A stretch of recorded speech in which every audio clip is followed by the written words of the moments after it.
The F1 weekend in Monaco is more than simply a race weekend. It's a festival, a spectacle.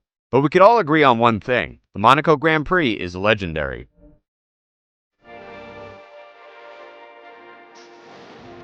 Driving at 320 kilometers per hour throughout a city-state, through tight curves, with no runoff zones, passing by yachts and the casino, and we could all be part of it, kind of.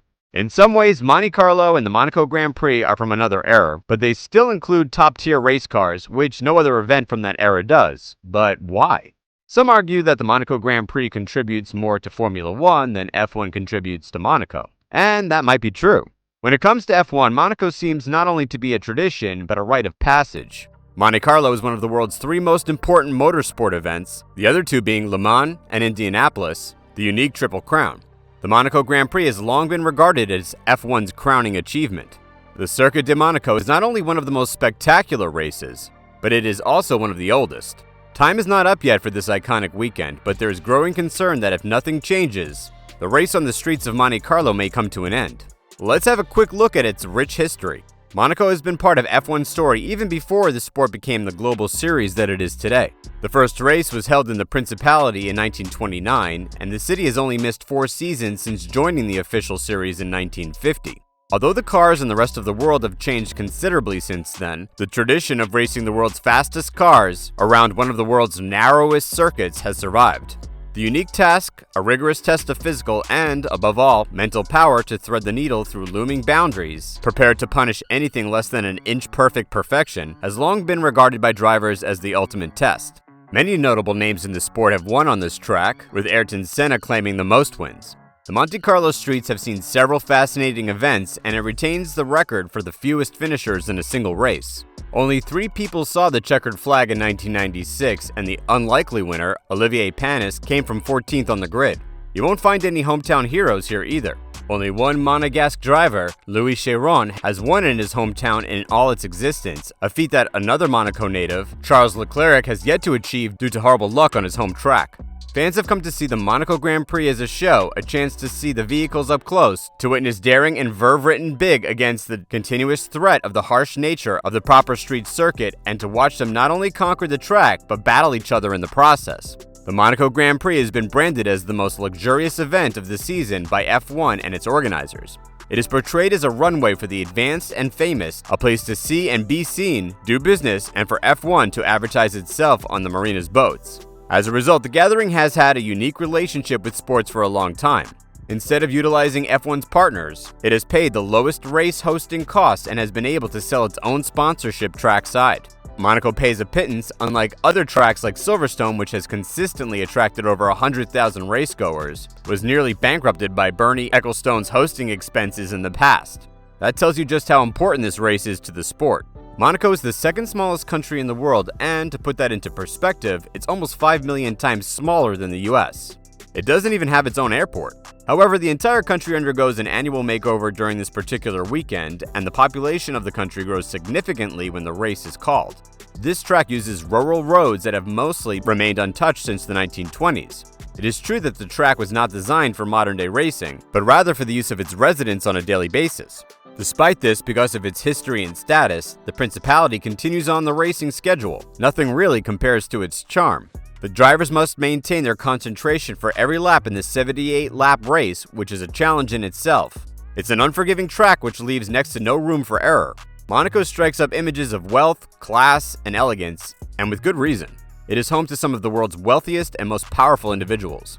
Imagine going out of your house one day and seeing Micah Hannigan or David Coulthard on the street. Or you turn around and see Max Verstappen trying to buy a cup of coffee. You won't find anything like it anywhere else than the mecca of motorsports. In fact, the majority of drivers reside there, but we'll talk about that another time. However, despite being a pinnacle of racing, as F1 grows in popularity, the most iconic racing track appears to be Antiquated. I know, what I just said was blasphemous, but wait a bit. The circuit is too tight for the newest generation of cars to overtake.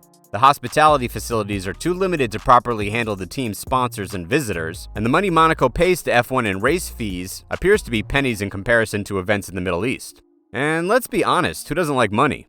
Even the Red Bull team principal, Christian Horner, said, "I think if Monaco was a new circuit coming onto the calendar now, and they said, well, you're going to have the lowest fee of every single circuit, you're going to go there and you can't overtake, it would never be accepted onto the calendar at F1's newest addition to the calendar at Miami Grand Prix."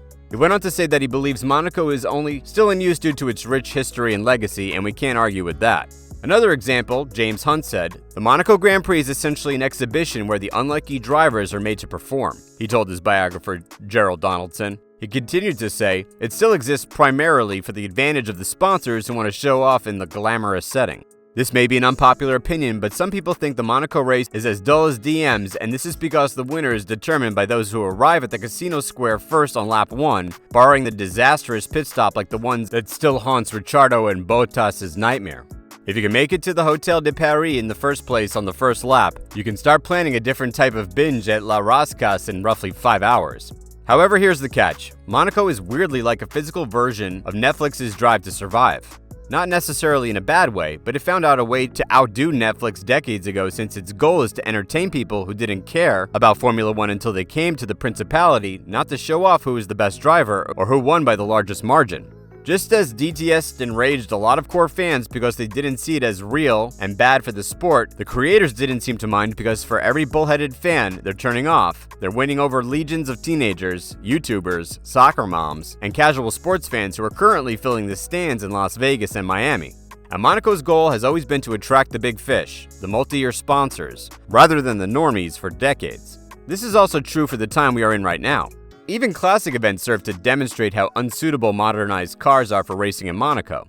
It's sad to see that even the allure, such as it is fading.